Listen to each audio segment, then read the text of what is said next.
Remember that gut punch moment in Alien Earth when the eyeball monster lunged at the Xenomorph? This was not just an iconic moment that would live in the minds of fans forever. It was also a mystery yet to be unraveled. What if there was a bigger motive behind this aliens battle? Why would the frail eyeball beast take the risk of targeting the ultimate killer in one of the tense situations? In this video, we'll dig into every clue, theory, and hidden motive behind that attack, and we'll walk through why it may change everything you think you know about the alien world. Before we continue, hit the like button and subscribe to our channel, where we train your mind through sharp analysis. Understanding the eyeball monster.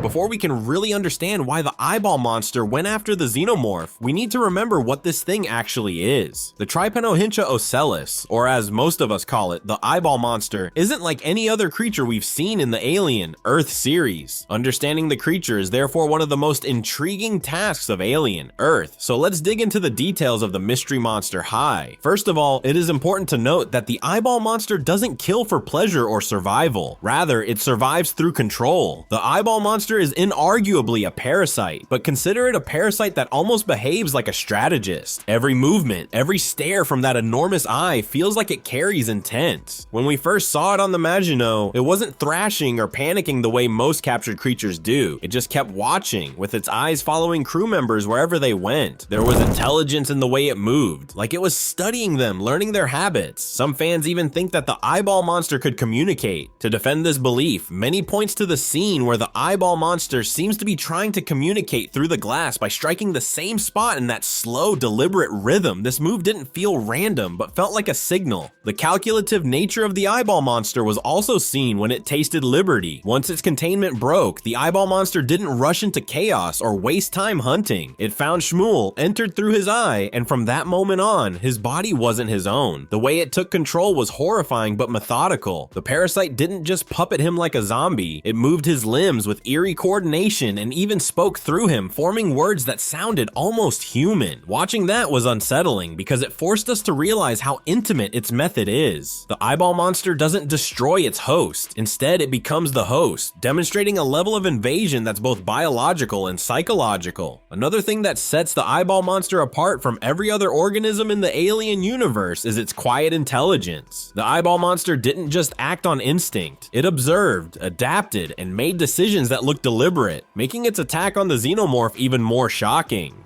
So this brings us to the important question on ground. Why did the eyeball monster attack the Xenomorph? The answers to this question are both shocking and thrilling. The biological puzzle.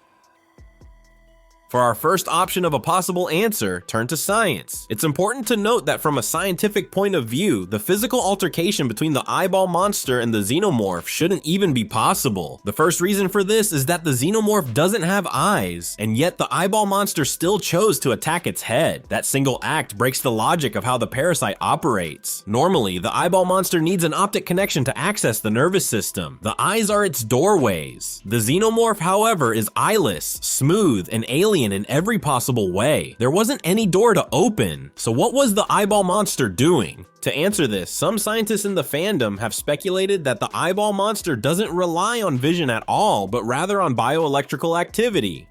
It could be attracted to neural energy the same way electric eels detect heartbeats underwater. If this is true, then the Xenomorph's body might have been radiating something the parasite mistook for a host signal. On its part, the Xenomorph is part organic, part biomechanical, and its entire structure runs on a strange combination of nerve impulses and synthetic conductivity. It is believed that that might have drawn the eyeball monster in, almost like a moth flying toward a light that turns out to be fire. But this wasn't just a case of mistaken biology. The eyeball monster has always shown awareness beyond its reflexes. It studies, it reacts, and it chooses when to act. So when it lunged toward the Xenomorph, that looked more like a decision than a reflex. It's one of those moments in the story where biology and intelligence blur together, and this leads us to more theories on why the eyeball monster may have attacked the Xenomorph.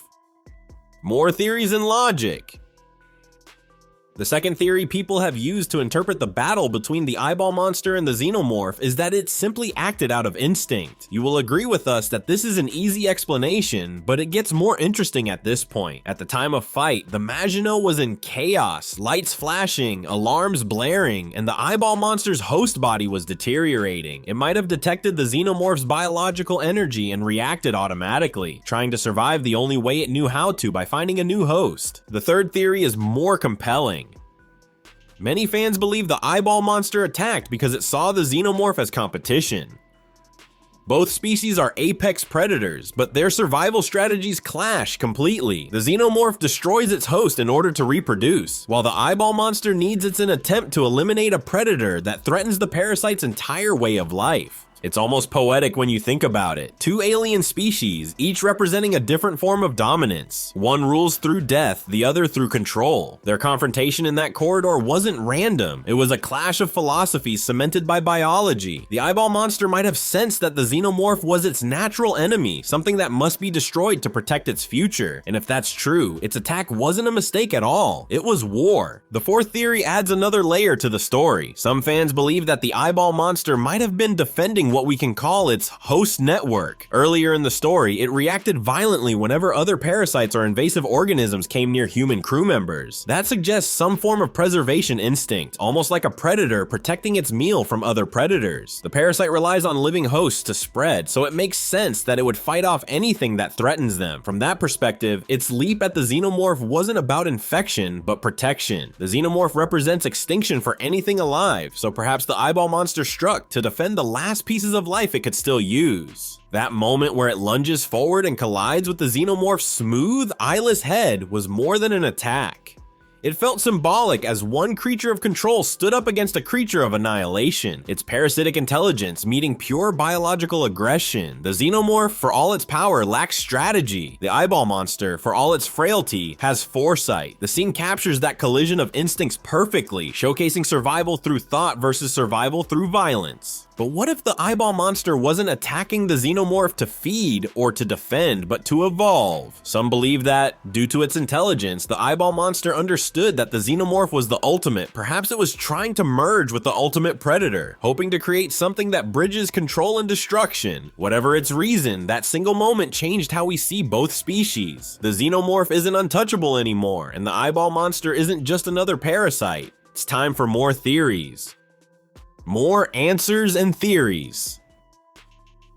What if the fight between the eyeball monster and the Xenomorph was an experiment? When the eyeball monster lunged at the Xenomorph's smooth black skull, it didn't feel like a simple fight. It looked like an experiment. The creature's movements were calculated and curious. Because of this, many believe that it wasn't just attacking for the sake of survival, it was studying. Every time this parasite interacts with another organism, it behaves like something that learns as it goes, observing, adapting, and remembering. Think back to when it attached itself to Shmuel. It didn't just consume him, it used him as a study subject. It learned his body from the inside, understanding every nerve, muscle, and chemical reaction. So when it met the Xenomorph, this might have been its next big test. Could it control something as advanced as the perfect predator? Could it understand how a being that merges organic and mechanical biology functions? Those are questions a creature trying to evolve might want answered. In real biology, parasites evolve by constantly testing the boundaries of life. Certain fungi infect insects and turn them into zombie-like hosts, guiding their behavior to spread spores. Some viruses even adapt within a single lifetime to resist the immune system. The eyeball monster could be doing something similar on a much grander scale. The Xenomorph's body is a unique fusion of flesh and metal-like material. Its skin can conduct energy and resist chemical breakdown. For a parasite that thrives through neural control, this is a challenge unlike any it has faced before. That attack may not have been about destruction at all. It may have been a test of compatibility. It could have been trying to connect to see whether its tendrils could link into the Xenomorph's bioelectrical network. What we saw might have been the monster attempting to bridge the gap between two completely different life forms. In a way, it was acting like a scientist, except its lab is the battlefield and its experiment subjects fight back. The idea that this creature experiments through violence makes it even more terrifying. It's not just a parasite looking for food, it's a being that learns through chaos, evolving with every encounter. And that brings us to another unsettling theory. story. There's another way to see that attack of the Xenomorph by the eyeball monster. What if it was a message? The eyeball monster could have been sending a signal to anyone watching, whether human, Xenomorph, or something else entirely. It might have been saying, "I exist and I'm not afraid to be seen."